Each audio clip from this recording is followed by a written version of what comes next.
എന്നാൽ ഹാഗറിനെ അറിയപ്പെടുന്നത് കണ്ണുനീരിനാൽ ദൈവത്തിന്റെ സാന്നിധ്യത്തെ ചലിപ്പിച്ച, ദൈവത്തിൽ നിന്ന് അനുഗ്രഹങ്ങൾ നൽകിയ ഒരു വ്യക്തിയായിട്ടാണ് വേദപുസ്തകം ഹാഗറിനെ വരച്ചു കാട്ടുന്നത്.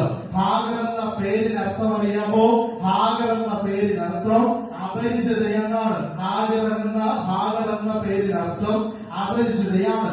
ഉൽപ്പത്തിയുടെ പുസ്തകം 16 അധ്യായത്തിലേക്ക് നിങ്ങളുടെ ശ്രദ്ധയെ കൊണ്ടുവരുമ്പോൾ അതിന്റെ പശ്ചാത്തലത്തെ കുറിച്ച് പറയാം. വളരെ ഓടിച്ചു പറയാം.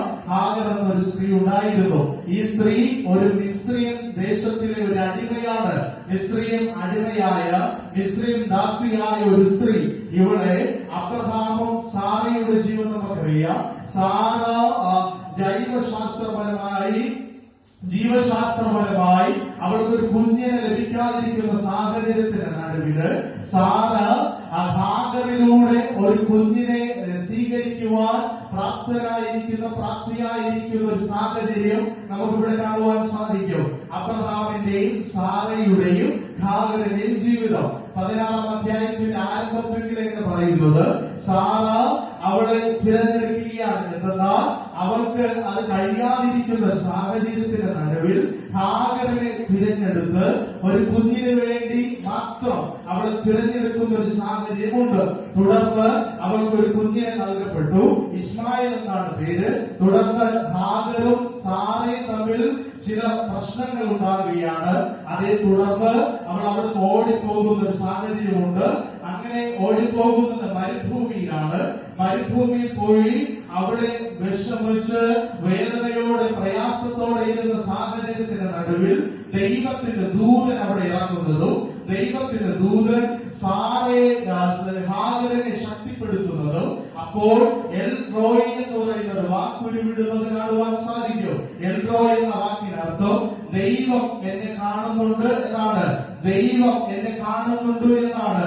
ആരെ കണ്ടില്ലെങ്കിലും എന്നെ കാണുന്ന ഒരു ദൈവമുണ്ടെന്നാണ് ആ വാക്കിനർത്ഥം. ഇതാണ് അതിന്റെ പശ്ചാത്തലം എന്ന് പറയുന്നത്. പ്രധാനമായും ഹാഗറിന്റെ ജീവിതത്തിൽ 3 കാര്യങ്ങളാണ്, പ്രശ്നങ്ങളാണ് നടക്കുന്നത്. ഈ 3 പ്രശ്നങ്ങളെ കുറിച്ച് നിങ്ങളോട് പറഞ്ഞ് വളരെ വേഗത്തിൽ തന്നെ വളരെ ശുശ്രൂഷയിൽ നിന്ന് വിരമിക്കുവാൻ ആഗ്രഹിക്കുകയാണ്. ഒന്നാമത്തെ പ്രശ്നം എന്ന് പറയുന്നത് അത് തന്റെ ചെറുപ്പകാലമാണ്.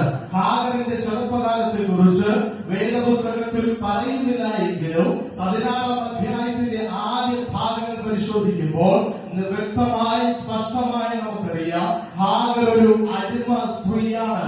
സ്വാതന്ത്ര്യം ഇല്ലാതെ വളരെ ഭാരപ്പെടുന്ന, തീരുമാനമെടുക്കുവാൻ പോലും കഴിയാതിരിക്കുന്ന ഒരു സ്ത്രീയെ പ്രതിനിധീകരിക്കുന്ന, വളരെ പ്രതിസന്ധിയിലൂടെ കടന്നുപോകുന്ന ഒരു സ്ത്രീയാണ് ഹാഗർ എന്ന് പറയുന്നത്. ഈ ഹാഗറിന്റെ ഈ ജീവിതത്തിൽ താൻ കടന്നുപോയ 3 പ്രശ്നങ്ങളിൽ കണ്ണുനീരുണ്ടായിരുന്നു. ഒന്നാമത്തെ കണ്ണുനീരെന്ന് പറയുന്നത് തന്റെ ചെറുപ്പകാലത്തിൽ താൻ നേരിട്ട ചില പ്രതിസന്ധികളാണ്. അത് അവളുടെ ആദ്യത്തെ കണ്ണുനീരാണ്. ഒന്നാമത്തെ പ്രശ്നം എന്ന് പറയുന്നത് തന്റെ ചെറുപ്പകാലമാണ്. ചെറുപ്പകാലം നമുക്കറിയാം. മിസ്രയീമിൽ അടിമയായി എവിടെ നോക്കിയാലും അവഗണനകൾ നേരിട്ട് ആർക്കും വേണ്ടാതെ പാർശ്വവൽക്കരിക്കപ്പെട്ട ഒരു സ്ഥാനത്തേക്ക് മാറ്റി നിർത്തപ്പെട്ട ഒരു കൂട്ടത്തിൽപ്പെടുന്ന ഒരാളാണ് ഹാഗർ എന്ന് പറയുന്നത്. അടിമകളിൽ തന്നെ 3 വിഭാഗങ്ങളുണ്ടെന്ന് ദൈവശാസ്ത്രം പഠിപ്പിക്കുകയാണ്. അടിമകളിൽ 3 വിഭാഗങ്ങളുണ്ട്. അതിലെ ഒന്നാമത്തെ വിഭാഗം എന്ന് പറയുന്നത് യുദ്ധത്തിൽ പിടിക്കപ്പെട്ടവരാണ്.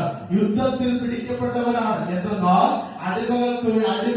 അടിമകളെ മിസ്രയീമിൽ നിന്ന് യുദ്ധത്തിന് വേണ്ടി എടുക്കപ്പെടുകയും അതല്ലെങ്കിൽ യുദ്ധത്തിൽ നിന്ന് പിടിച്ചെടുക്കുകയും ചില ഉദ്ദേശങ്ങൾക്ക് വേണ്ടി, ചില കാര്യത്തിന് വേണ്ടി അവരെ മേലാളത്തവർക്ക് ഉപയോഗിക്കുന്നതായി കാണുവാൻ സാധിക്കുന്നുണ്ട്.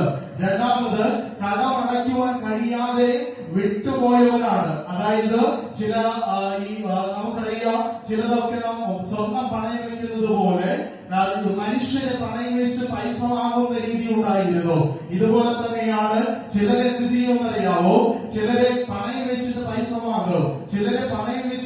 വാങ്ങും, അങ്ങനെ തിരിച്ചടയ്ക്കുവാൻ കഴിയാതിരിക്കുന്ന സാഹചര്യത്തിൽ ഇവരെ അടിമത്വത്തിന് വേണ്ടി വിട്ടുകൊടുക്കുന്ന ഒരു സാഹചര്യം ഉണ്ടായിരുന്നു. മൂന്നാമത്തെന്ന് പറയുന്നത് താഴ്ന്ന വർഗത്തിലുള്ള അടിമകളാണ്. 3 വിഭാഗത്തിലുള്ള അടിമകൾ മിസ്രയീം ദേശത്തുണ്ടായിരുന്നു. മിസ്രയീമരായിട്ടുള്ളവരുണ്ടായിരുന്നു, ഉണ്ടായിരുന്നു. ഒന്ന്, യുദ്ധത്തിൽ പിടിക്കപ്പെട്ടവരും. രണ്ട്, കടമടയ്ക്കുവാൻ കഴിയാതെ അടിമകളായി മാറുന്നവരും. മൂന്ന്, താഴ്ന്ന വർഗത്തിൽപ്പെട്ടവരുണ്ടായിരുന്നു. ഇവർ ഉപയോഗിക്കുന്ന വിവിധ